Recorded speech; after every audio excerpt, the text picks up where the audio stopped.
கர்த்தர் நல்லவர், அவர் கிருபை என்றும் உள்ளது. ஆமென். அவர் கிருபை என்றும் உள்ளது. 2022 அவர் கிருபை இருந்துச்சு. 2023 அவர் கிருபை இருந்துச்சு. 2024 என்ன இருக்கும்? அவர் கிருபை இருக்கும். ஆமென் சொல்லுங்க. சபை ஆரம்பிக்கும் போதே ஆண்டவர் என்ன பேசினார் நம்மகிட்ட இன்னைக்கு? ஆள் இல்லாத கடையில டீ ஆத்துறது சாதாரண விஷயம் இல்லை. ஆள் இல்லாத கடையில டீ ஆத்துறது சாதாரண விஷயம் இல்லை. தேவனுடைய கடையா இருக்குமானால் டீ ஆத்தப்படும். ஆத்துறது தேவனுடைய மனுஷனா இருக்குமானால் அவன் டீ ஆத்துவான். ஆமே. ஏன்னா தேவனும் சரி தேவனுடைய மனுஷனும் சரி நிகழ்காலத்தை பார்த்து டீ ஆத்தல, வருங்காலத்தை பார்த்து டீ ஆத்திட்டு உட்காந்து இருக்கிறாங்க. ஆமேன்னு சொல்லுங்க. தேவனும் சரி தேவனுடைய மனுஷனும் சரி இப்ப இருக்கிற சுச்சுவேஷனை பார்த்து அவங்க டீ கடையை நடத்தல, இனி நடக்க இருக்கிறத மனசை வச்சுட்டு டீ கடையை நடத்திட்டு இருக்கிறாங்க. இது அவருடைய ஆட்களுக்கே புரிஞ்ச விஷயம். அவங்களாலதான் அதை அனுபவிக்க முடியும், அதை கிரகிக்கவே முடியும். ஆமீன் சொல்லுங்க. கர்த்தர் நல்லவர். அதாவது அது இது அப்படிங்கிறத சொல்லிட்டு இருந்த நம்மளை அப்படி விட்டுட்டு அவன் இவன் இந்த அவரு இந்த இவரு அப்படின்னு சொல்லிட்டு இருந்த நம்மளை அதையும் விட்டுட்டு அவரு அவரு அப்படின்னு சொல்ல வைக்கிற அந்த இடத்துக்கு நம்ம கொண்டு வருவாரு.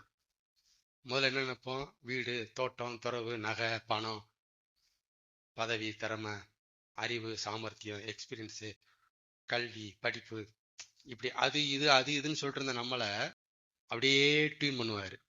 அதை விட சொல்லுவாரு, கட் பண்ணி விடுவாரு. அப்படி சொல்ல விட மாட்டாரு. அப்புறம் என்ன செய்வாருன்னா இந்த அவரு அவர் முதலமைச்சர், இந்த அவரு ஊர் தலைவர், இந்த அவர் வார்டு மெம்பரு, இந்த அவரு போன வேலை நடக்கும், இந்த அவர் இந்த இவர் இந்த அவர் இப்படியே அடுத்து சொல்லிட்டு இருப்போமா? அது அப்படியே சீசர் போடுவாரு. அடுத்து முதல்ல சீசர் போடுவாரு. அது இதுன்னு சொல்லிட்டு இருந்தீங்க இல்லையா, பணம் தர, அதுல சீசரா போடுவாரு, கத்திரியை போடுவாரு. அப்புறம் இந்த அவன் இவன் இதை அதை கத்திரியை போடுவார். போட்டுட்டு எதுக்கியா கத்திரி போடுறாருன்னா அவருன்னு சொல்லணுமா, அவருன்னு சொல்லணுமா. இதுதான் ஃபைனல் ஸ்டேஜ். இங்க நிப்பாட்டுறதுக்கு பல வருஷம் வண்டியை ஓட்டுவார். நம்மளை வண்டியில உட்கார வச்சுட்டு சில வருஷங்களை ஓட்டுவார். ஆமே. பொதுவாவே ஒரு நல்ல டாபிக் இன்னைக்கு பேச வேண்டியிருக்கு. நல்லா கவனமா கவனிங்க. அதுக்கு முன்னாடி சின்ன டிப்ஸ்ல போறாரு, கவனிங்க. பொதுவாவே பாருங்க, அவர் நம்ப வச்சாதான் நாம அவரை நம்ப முடியும். இது பொது. இயேசுவை ஒருத்தர் நம்பணும் அப்படின்னா யார் நம்ப வச்சாதான் முடியும்? பைபிளும் நம்ப வைக்க முடியாது. ஓப்பனா பேசுறேன், யூடியூப்ல பதிவாயிட்டு இருக்கு. பைபிளும் நம்ப வைக்க முடியாது. எந்த ஒரு சபையும் நம்ப வைக்க முடியாது. யார? தேவனை, ஒரிஜினல் கடவுளை, உண்மையா இருக்கிற அந்த பரஞ்சோதிய சபை நம்ப வைக்க முடியாது. பைபிள் நம்ப வைக்க முடியாது. ஒரு பாஸ்டர் நம்ப வைக்க முடியாது. இதெல்லாம் தெளிவா தெரிஞ்சுதான் நான் ஊழியம் பண்ணிட்டு இருக்கிறேன். நம்ப வைக்க முடியாது. ஒரிஜினல் தெய்வத்தை யார் தான் நம்ப வைக்க முடியும் அப்படின்னா ஒரிஜினல் தெய்வம் மட்டும்தான். அவரை தான் நம்ப வைக்கணும். பைபிள் நம்ப வைக்க முடியாது, சபை நம்ப வைக்க முடியாது, ஒரு தனிப்பட்ட மனுஷன் நம்ப வைக்க முடியாது, ஒரு ஆகோ ஓகோன்ட்டு வல்லமை செய்யற ஒரு பாஸ்டர் நம்ப வைக்க முடியாது. நம்புறீங்களா? அதெல்லாம் இயேசு செய்யாத அற்புதத்தை நம்ம பண்ணிட்டோம். அப்படியே நான் செத்து 4 நாள் ஆச்சு எழுந்துச்சு வெளியே வர்றான். சரியா? எத்தனை பேர் நம்பினாங்க இயேசுவை? லாஸ்டர் உயிரோட வந்ததை பார்த்துட்டாங்க, நம்பிட்டாங்க. ஆனா எத்தனை பேர் இயேசுவை நம்பிட்டாங்க? அவர் அதை செஞ்சதை பார்த்து. பிறவி குருடனுக்கு கண்ணை கொடுத்துட்டாரு. எத்தனை பேர் நம்பிட்டாங்க இயேசுவை? நான் சொல்றது புரியுதுங்களா? அப்ப ஒருத்தர் ஆகோ ஓகோன்னு அற்புதம் அடையாளம் பண்றதுனால இயேசுவை நம்பிட மாட்டாங்க. பைபிள் இருந்துருச்சுமா, அக்கு வேற ஆணி வேற பேசுறதுனால இயேசுவை நம்பிட மாட்டாங்க. சபை பயங்கரமா பில்டப்போட ஆராதனை நடக்குது, நம்ப மாட்டாங்க. அதான் ஜீசஸ் தெளிவா பேசினார் தன்னுடைய ஊழியத்துல. என் ஃபாதர் என் பிதா ஒருவனை இழுத்து கொள்ளாவிட்டால் அவன் என்னிடத்துல வரமாட்டான். யார் இழுக்கணும்?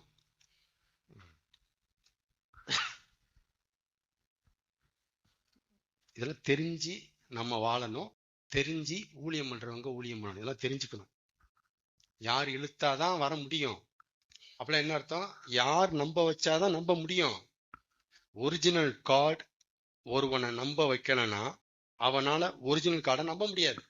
இது பேட்டர்ன், தலை எழுத்து, விதி, சட்டம் மாறவே மாறாது. ஆமென், ஆமென். இது உண்மைதானே? சரி, இப்ப நான் ஜீசஸ நம்புறேன். என்னை நம்ப வச்சது யாரு? சரி, நீங்க எல்லாம் ஜீசஸ நம்புறீங்க. உங்களை நம்ப வச்சது யாரு? ஆமென். தேவன் தான் நம்ப வச்சு நாம தேவன் என்ன செய்யறோம்? நம்புறோம். மறுபடியும் சொல்லுங்க. அவர் நம்ப வச்சுதான் நான் அவரை நம்புறேன்.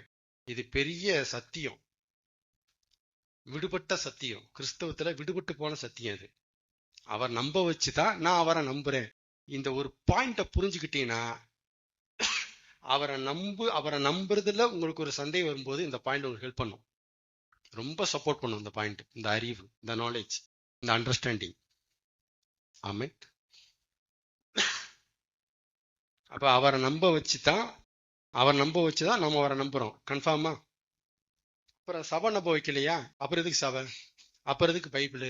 அப்புறம் என்னத்துக்கு பாஸ்டர்? அடுத்த கேள்வி வருதா? எங்க அவர் நம்ப வச்சதாங்க நம்ப முடியுங்க. அப்புறம் என்னத்துக்குங்க சபை? என்னத்துங்க பைபிள்?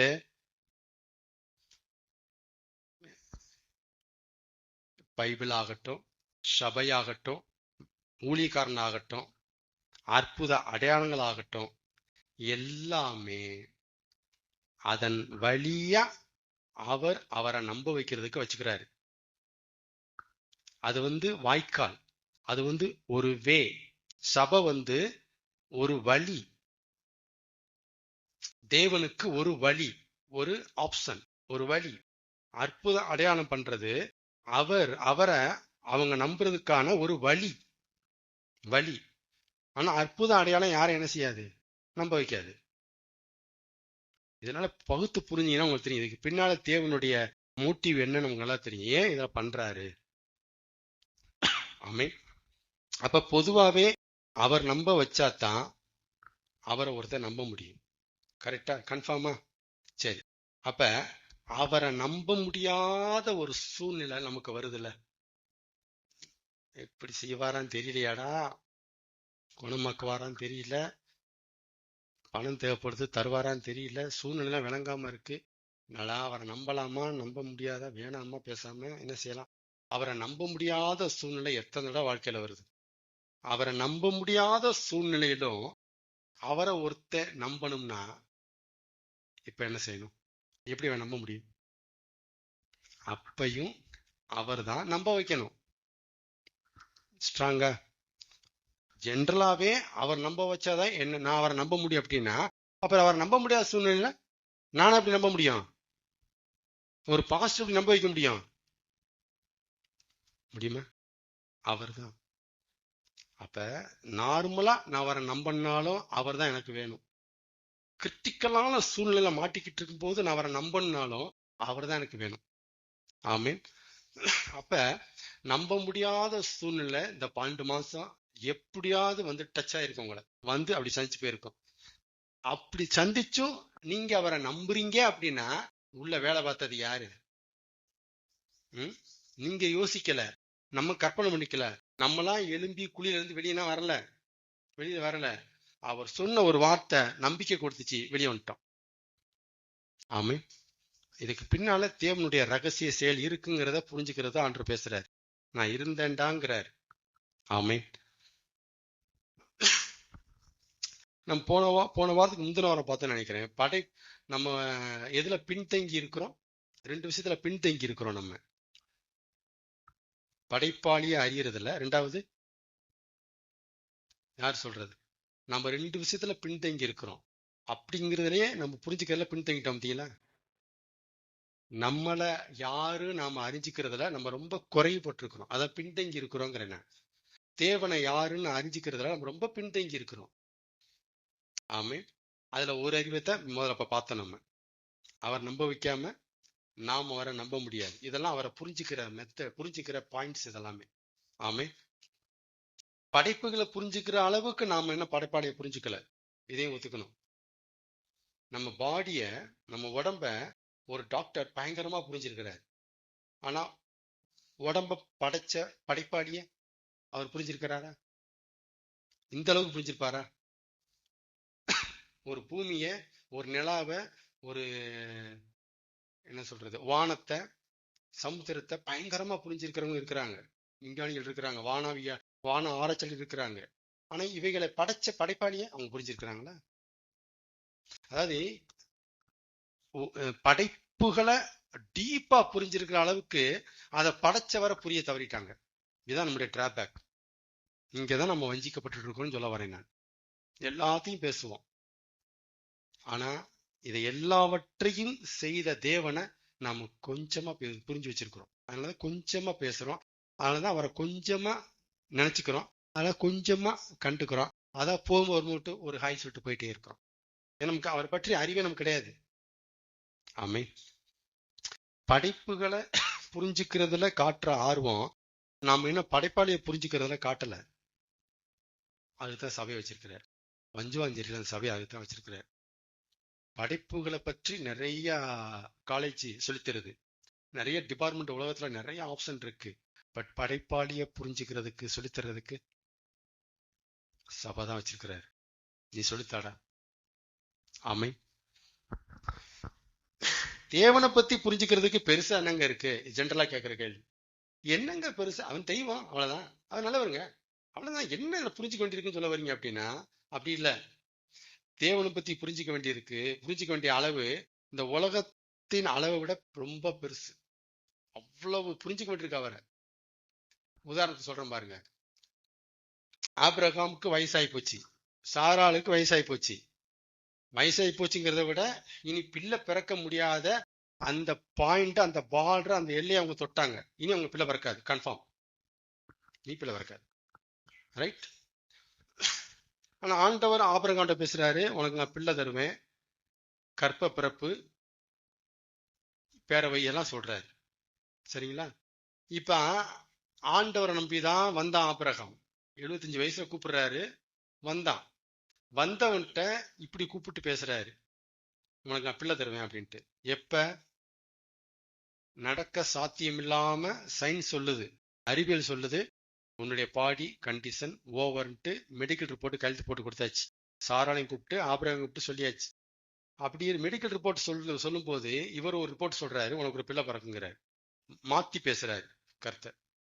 சயின்ஸுக்கு அகென்ஸ்டா பேசுறாரு, அப்படிதானே? மெடிக்கல் ரிப்போர்ட்டுக்கு அகென்ஸ்டா பேசுறாரு. மெடிக்கல் ரிப்போர்ட் பறக்காதுங்குது, இவர் சொல்றாரு பறக்குங்கிறாரு. சரியா? இப்ப ஃபர்ஸ்ட் டைம் ஆபிரகாம் தேவனை புரிஞ்சிக்க பார்க்கலாம். என்ன சொல்றேன் புரியுதுங்களா? என்னது? மெடிக்கல் ரிப்போர்ட் நடக்காதுங்குது, இவர் என்ன நடக்குன்னு சொல்றாரு. எதை நம்புறது? அப்படியே தடுமாறான். எதை அப்படி இப்படி தடுமாற வச்சு அவரை புரிஞ்சிக்க வைக்க பாக்குறாரு தேவன். நான் சொன்னா நடக்குண்டா, நான் சர்வ வல்லமை தேவன்டாட்டு திரும்ப திரும்ப பேசுறாரு வந்து. சரியா? அப்ப ஈசாக்கு பிறக்கிற வரைக்கும் ஆபிரகாம் தேவனை புரிஞ்சுக்க பாக்குறான் ஒரு ஆங்கிள். என்னது? அவர் சர்வ வல்லமுள்ள தேவன். மெடிக்கல் ரிப்போர்ட் தூக்கி குப்பையில போடு.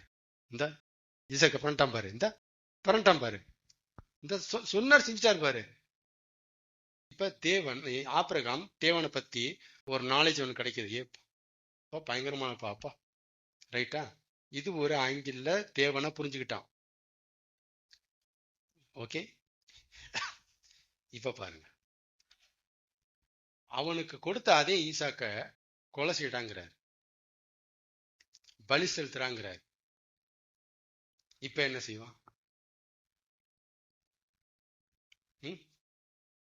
முதல்ல புரிஞ்சுக்கிட்டான். இப்ப வேற மாதிரி புரிஞ்சிக்க அவர் யாருன்ட்டு இன்னொரு முகத்தை புரிஞ்சிக்க வைக்க பாக்குறாரு அவனை. ஆபிரகாம் நடை கட்டுறா, போ பள்ளி செலுத்து போ, போட பேசாத போட. என்னன்றவரே சொல்றீங்க, வாய் பேச போ. இது இன்னொரு முகத்தை காட்டுறாரு. அப்ப என்னங்க புரிஞ்சிக்க வேண்டியிருக்கு அப்படின்னு சொல்லாதீங்க. ஒவ்வொரு நாளும் அவரை நாம புரிஞ்சுக்கிட்டே இருக்க வேண்டியிருக்கு. என்னமோ நம்மகிட்ட சொல்லிட்டே வர்றாரு அவரை பத்தி. ஒவ்வொரு நாளும் விதவிதமா திணுசா ஆழமா அகலமா அவர் நம்ம புரிஞ்சுக்கிட்டே வருவோம். அதை சொல்லி கொடுத்துட்டே இருப்பாரு. இது ஆபிரகாம் வாழ்க்கை ஃபுல்லா அப்படி நடந்திருக்கு. இப்படிதான் ஆபிரகாம் விசுவாசத்தில் வல்லவன் ஆனான். இப்படிதான் ஆனான். புரிய வச்சு புரிய வச்சு புரிய வச்சு என்னை உனக்கு ஈசாக்கு கொடுக்கிற கர்த்தர் மட்டும் இல்ல, அந்த கொடுத்த ஈசாக்கா பள்ளியிட சொல்ற கர்த்தர் நான் அப்படிங்கிறாரு. சரின்னு போறான். புரிஞ்சுக்கிறான்டவர், எப்பா சரியானவா இருக்கீங்க அப்பா. போறான். பள்ளியிட சொன்ன கர்த்தர் மட்டும் இல்ல, உன்னை சோதிக்கிற கர்த்தர் நான்கிறார். அடுத்து உன்னை சோதிக்கிற கர்த்தர் நான். அப்ப ஆபிரகாம் விதவிதமா புரிஞ்சுட்டு வராமத்தீங்களா? இதுதான் நம்முடைய வாழ்க்கையில நடக்கும். இந்த 12 மாசம் நான் அவரை புரிஞ்சுக்கிட்டது எக்கச்சக்கம். போன வருஷம் புரிஞ்சுக்கிட்டதை விட இந்த வருஷம் நான் அப்டேட் ஆயிருக்கேன். என்னுடைய அறிவுல வளர்ந்துருக்கு. அவரை புரிஞ்சிருக்கிற புரிதல் இன்னும் நல்லா கூடுதலா போயிருக்கு. ஆமென். சபைக்கு வர்றவங்களுக்கும் இந்த வருஷத்தை விட அடுத்த வருஷம் அப்டேட் ஆவீங்க, நல்லா அப்டேட் ஆவீங்க. இன்னும் நீங்க புரிஞ்சுக்குவீங்க. யாரை புரிஞ்சுக்குவீங்க? உங்களை படைச்சவரை நீங்க புரிஞ்சுக்குவீங்க. ஏங்க என்னை படைச்சவரை புரிஞ்சுக்கணும் அப்படின்னா, அவரை அறிவதே நித்திய ஜீவன். நீங்க செத்ததுக்கு அப்புறம் சாகாம இருக்கணும்னா, சாகாம இருக்கிற அவரை புரிஞ்சுக்கிறது மட்டும்தான் வழி.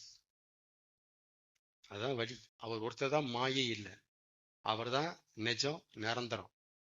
எல்லாமே மாயை. பரலோகமும் மாயை, நம்புங்க. எது மாயை? பரலோகமும் மாயை, நரகமும் மாயை, தூதனும் மாயை, எல்லாம் மாயை. யாருதான் மாயை இல்ல? கடவுள் மட்டும்தான் மாயை அல்ல, நித்தியமானவர், நிரந்தரமானவர். ஆமே. ஆனா நம்ம எப்படி கத்துக் கொடுக்கிறோம்? பரலோகத்துக்கு எப்படியாவது போகணும் பிரதர். எதுக்குங்க? ஐயோ அங்க ஜீவ விருட்சம் இருக்கு, தங்கமா இருக்காமே, வெட்டி வெட்டி எடுக்கணுமே. நம்ம எல்லாம் போக்கஸ் எல்லாம் பரலோகத்தை காட்டுறோம். ஆனா ஆண்டவன் சபையில பரலோகத்தை காட்ட மாட்டார். எதை காட்டுவாரு? அவர். ஏன்னா அவர் தான் மாயை இல்லை, எல்லாம் மாயைன்னு சொல்ல, எல்லாம் மாயை மாயை என்று பிரசங்கி சொல்லுகிறான். ஆமே. இப்ப புரிஞ்சுக்கிட்டீங்களா? தேவன் எப்படி புரிஞ்சுக்கணும்னு புரியுதுங்களா? இப்ப நம்ம ஆண்டவரை விதவிதமா திணுசா பூசா ரகரகமா வெரைட்டியா நம்ம புரிஞ்சுட்டு வர்றோம். இதுதான் என்னட்டு அவர் பண்ணிட்டு இருக்கிற வேலை. என்னை கொண்டு இந்த சபையில பண்ணிட்டு இருக்கிற வேலையும் அதுதான். புரிஞ்சுக்கிட்டே வரோம். ஆமே. பிரசங்கி 9ஆம் அதிகாரம் 1 முதல் 3 வாசிங்க சீக்கிரம். பிரசங்கி 9ஆம் அதிகாரம் 1 முதல் 3. இப்பதான் டாபிக் உள்ள போறோம். பிரசங்கி 9ஆம் அதிகாரம் 1 முதல் 3. ஒருத்தர் பிரசங்கி 2ஆம் அதிகாரம் 14 முதல் 17. இன்னொருத்தர் பிரசங்கி 8ஆம் அதிகாரம் 11. எடுத்து வச்சுக்கோங்க, சீக்கிரம் வாசிக்கலாம். இவை எல்லாவற்றையும் நான் என் மனதிலே வகை அறுக்கும்படிக்கு சிந்தித்தேன். நீதிமான்களும் ஞானிகளும் தங்கள் கிரியைகளுடன் தேவனுடைய கைவசமாய் இருக்கிறார்கள். தனக்கு முன் இருக்கிறவர்களை கொண்டு ஒருவனும் வெறுப்பையாவது அறியான். முக்கியமான வசனம் 3ஆம் வசனம் கவனிங்க எல்லாருமே. எல்லாருக்கும் எல்லாம் சம்பவிக்கும். ஆனா எப்படி சம்பவிக்கும்? ஒரே விதமாய், அண்டர்லைன் வேர்டு அது, ஒரே விதமாய் சம்பவிக்கும்.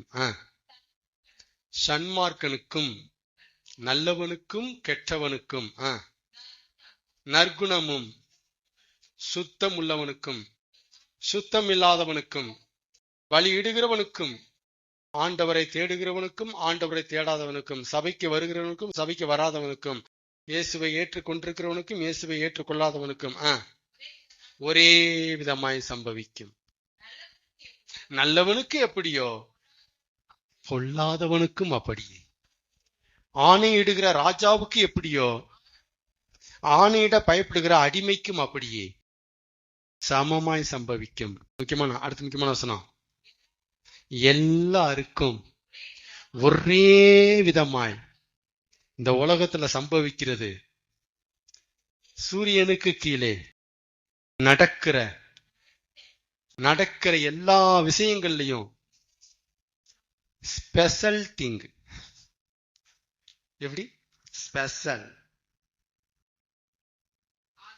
ஆதலால், முக்கியமான வசனம், ஆதலால் இந்த உலகத்துல வாழ்ற மனுஷங்களுடைய புத்தி,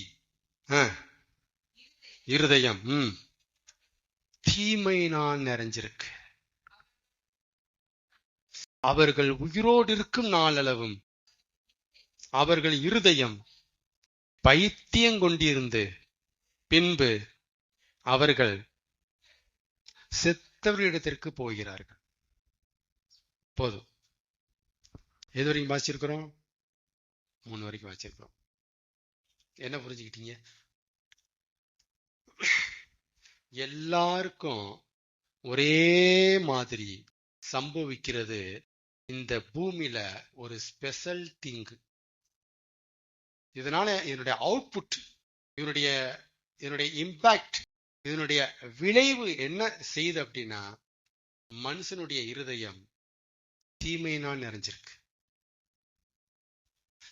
விடுறா குடிக்கிறவனுக்கு தான் அந்த பிரச்சனையா? குடிக்காதவனுக்கு தான் அது வருது.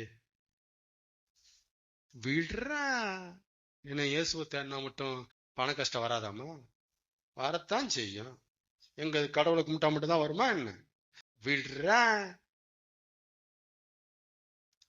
கடவுளை இயேசுவை தேடினா நோய் வராதா? நோய் வரத்தானே செய்யும். எங்க கடவுளை தேடினா நோய் வரத்தான் செய்யும். நடக்குதா உலகத்துல?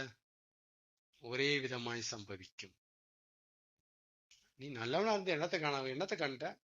அங்க பாரு, நோயில படுத்திருக்கான் பாரு. அவன் பாரு, அவன் குடிச்சிட்டு 10 பேர் கொலை செஞ்சுட்டு இருக்கிறான். அவன் நல்லா இருக்கிறான் பாரு. அவனு செத்து போவான் தான். ஆனா இதெல்லாம் செய்யறான்ல. இதை செய்யாத நல்லவனுக்கே வந்துச்சு, அவனுக்கே வருதுங்க. என்ன நீங்க வித்தியாசத்தை காட்டுறீங்கன்னு கேக்குறாங்க.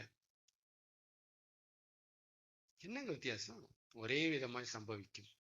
அப்ப அதனால என்ன சொல்ல வர மனுஷன், எதுக்கு சுத்தபத்தமா பரிசுத்தமா உலகத்தை அனுபவிக்காம வாழ்ந்துட்டு போகணும்? அனுபவிச்சுட்டு போங்கிறேன். மனிதனுடைய இருதயம் தீமையினால் நிறைஞ்சிருக்கே, நன்மையினால் நிறைய வேண்டிதானே? இப்ப எல்லாத்துக்கும் ஒரே விதமா சம்பவிக்குதாப்பா, நன்மையினால் நிறைய வேண்டிதானே? முடியாது. எனக்கு தீமை தான் இஷ்டம், எனக்கு குறுக்கு வழி தான் இஷ்டம். என் இருதயமே அப்படிதான் இருக்கு. பிளட்டே அவுட்டு. பிளட் எல்லாம் குற்றம், பாவம் நிறைஞ்சிருக்கு. நெகட்டிவ் தான் செய்யும். அது தீமையினால் நிறைந்திருக்கிறது. அடுத்து வாசிங்க, பிரசங்கி 2:14, 17, 14, 15, 16, 17. சீக்கிரம்.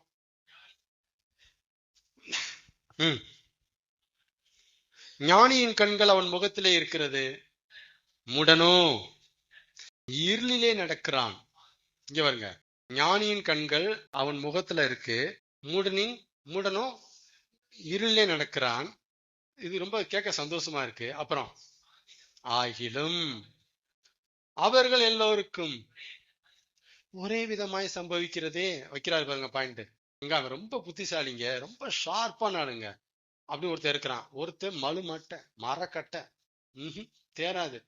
அவனு அப்படி இருக்கிறான். 2 பேர் வச்சு பேசுறாரு. என்ன பேசுறாருப்பா?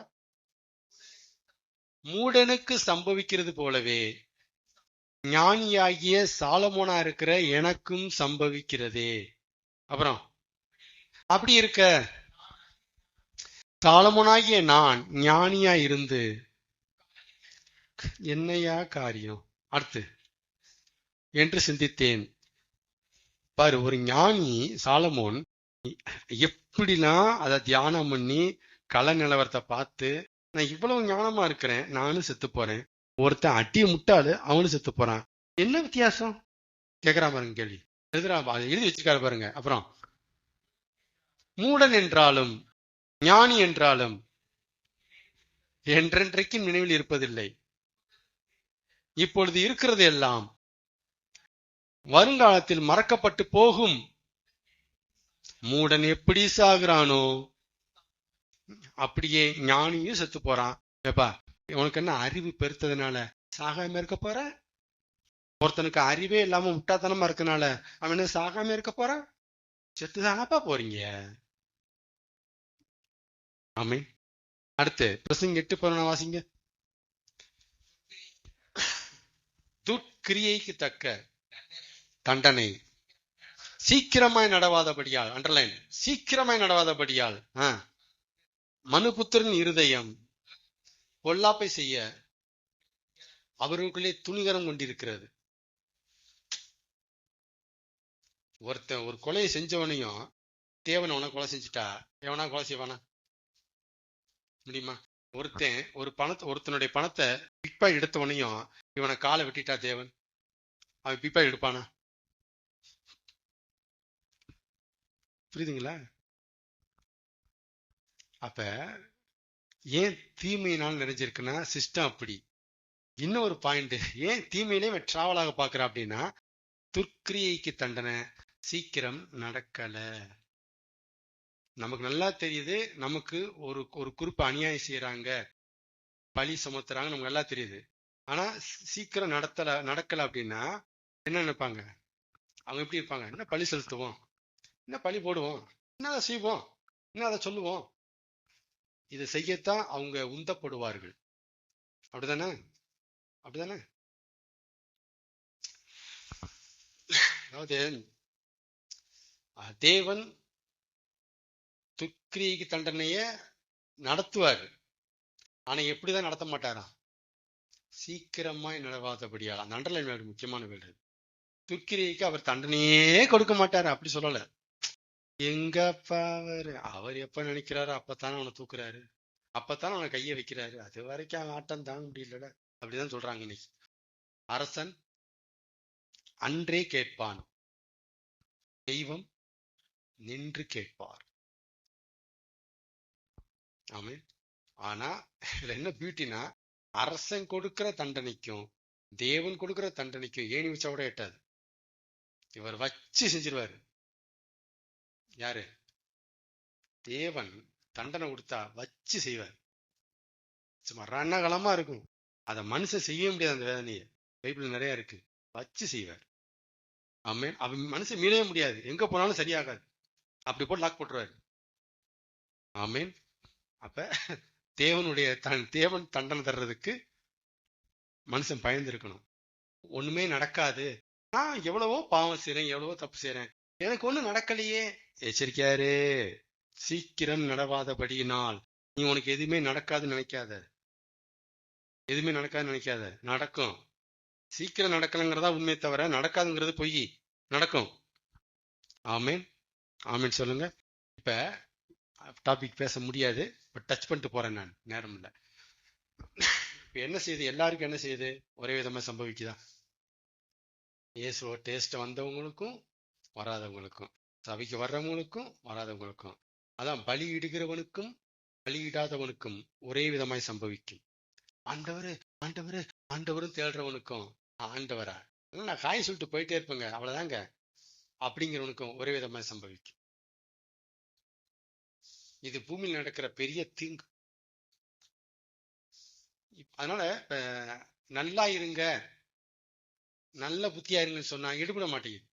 இருந்து அந்த கண்டம் இருக்கிறவங்க அழிச்சுட்டு போவோம்ப்பா, இதான் பேசுவாங்க அவங்க. எடுபடாது. இது வந்து மெயினா யார் எடுப்பாங்க அப்படின்னா, முடிச்சிருவோம். இந்த மாதிரி பாயிண்ட்ஸ் யார் பெருசா பேசுவாங்கன்னா, ஒண்ணு நாத்திகர்கள் எடுக்கிறாங்க. கடவுள் இல்லை, கடவுளை நம்புகிறவன் முட்டாள், பரப்புகிறவன் முட்டாள் சொல்றவங்க இந்த பேசுற சப்ஜெக்ட்லாம் அவங்க தான் பேசுவாங்க. ஒண்ணு. ரெண்டாவது, புறமார்க்கத்துல இருந்து இயேசு கிட்ட வந்தவங்களை பார்த்து புறமார்க்கத்தார் கேட்பாங்க கேள்வி. இதை விட்டுட்டு அங்க போனேன், என்ன நல்லாவா இருந்த நீங்க, என்ன வச்சுக்கிட்டாரு, அதே பிரச்சனை தான் வந்துட்டாரு, என்ன அப்படியே பேசுவாங்க. ஆண்டு நல்லா வச்சுக்க வேண்டாமா கேட்பாங்க. அதுக்குதான் ஆண்டு இந்த வருஷத்தின் முடிவில் பேசி வைக்கிறார். இப்பெல்லாம் பேசுவாங்க, தைரியமா இரு, நான் என் வேதத்துல எதையுமே மறைக்கல, நான் எல்லாம் எழுதி வச்சிருக்கேன், உன் கண்ணுக்கு தெரியல, நான் எல்லாத்தையுமே எழுதி வச்சிருக்கிறேன். ஆமீன். எல்லாருக்கும் ஒரே விதமாய் சம்பவிக்கும். ஆனா இது ஏன் அப்படி வச்சிருக்கிறாரு அப்படிங்கறதான் டாபிக் முடிவு. முடிவு ரொம்ப பாசிட்டிவா இருக்கு. எப்படி இருக்கு? இதை ஏன் ஒரே விதமாய் சம்பவிக்கும் வச்சிருக்கிறாருன்னா, இத அவராலேயே தவிர்க்க முடியாது. அதான் இதுல உள்ள பியூட்டி. ஏன் ஆண்டவரே, உங்களைத்தானே ஆண்டவரும் கிடக்குறேன், எனக்கே ஆண்டவரே இப்படி சம்பவிக்குது அப்படின்னா, இங்க பாரு, இதை என்னாலே தவிர்க்க முடியாதுங்கிற, இத என்னாலே முடியாதுடா, இது வேண்டா அப்படிங்கிறாரு. ஆமே, எல்லாரும் செத்தாண்டா ஆகணும், என்னால தவிர்க்க முடியாதுடா. இப்போ உனக்கு இந்த ஒரு பிரச்சனை வேணும்டா, தவிர்க்க முடியாதுடா அப்படிங்கிறாரு. ஏன்டா வர இந்த பிரச்சனை, நான் உங்களை தேடுறேன்ல, இல்லப்பா வேணுப்பா அப்படிங்கிறாரு. இப்ப அவன் என்ன கேளியாப்பா, என்ன நீ கடவுளை தேடுற உனக்கு கேட்பான்ல, நீயே காது கொடுத்து வாங்குற, அவனுக்கு தெரிய வேண்டாமா, நீ ஏன்டா காது கொடுத்து வாங்குற, இப்படிதான் அவன் சொல்லுவாரு. ஆமே. என்னத்தை படிச்ச பிரசங்கில 9ஆம் என்ன படிச்ச நீங்க, ஒரே விதமா சம்பவிக்கும் போட்டிருக்காருல சாலமோனு, அப்புறம் என்னங்கிறது அடுத்து என்ன கேளு,